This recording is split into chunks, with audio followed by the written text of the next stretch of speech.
10 વર્ષ પહેલા શરીરના 5 ટુકડા કરી કંતાનમાં વીંટાળી ફેંકી દઈ હત્યામાં સંડોવાયેલ આરોપીને પાકિસ્તાન બોર્ડરના રામસર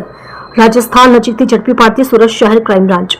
પોલીસ કમિશનર સાહેબ શ્રી નાઓએ તારીખ 19/7/2025 થી 30/7/2025 સુધી સુરત શહેરના જુદા જુદા પોલીસ સ્ટેશનમાં ભૂતકાળમાં બનેલ હત્યા, લૂંટ, ધાડ જેવા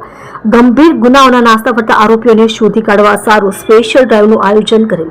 જે અનુસંધાને અધિક પોલીસ કમિશનર સાહેબ શ્રી ક્રાઇમ નાઓએ આપેલ સૂચના અનુસંધાને નાયબ પોલીસ કમિશનર સાહેબ શ્રી ક્રાઇમના માર્ગદર્શન હેઠળ અને પોલીસ ઇન્સ્પેક્ટર શ્રી નાઓની સૂચના મુજબ ઘરફોડ સ્કોડના પોલીસ ઇન્સ્પેક્ટર શ્રી ટીમના માણસો સાથે વર્કઆઉટમાં હતા. દરમિયાન ભૂતકાળમાં તારીખ 14/2/2015 કલાક 5:45 પહેલા નવા બંધાતા બાંધકામની સાઇટ ઇલાઇટ એન્કલેવમાં વોચમેન બરકતભાઈ તેમજ તેની સાથે રહેતા હબીબ, ઇમરાન તેમજ ગુહુનાઓએ એકબીજાની મદદગારીથી યુસુફ અંસારી ઉંમર વર્ષ આશરે 30 થી 35 વર્ષનાને કોઈ અગમ્ય કારણોસર કોઈ તીક્ષ્ણ હથિયાર વડે માથાના ભાગે ઘાતક ઈજા કરી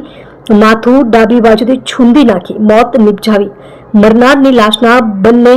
હાથ કોણીથી કાપી નાખી તેમજ બંને પગ ઢીંચણથી કાપી નાખી એક પ્લાસ્ટિકની કોથળીમાં પેક કરી ઉપર કંતાન વીંટાળી બનાવવાળી જગ્યાએથી કોઈ સાધન, વાહન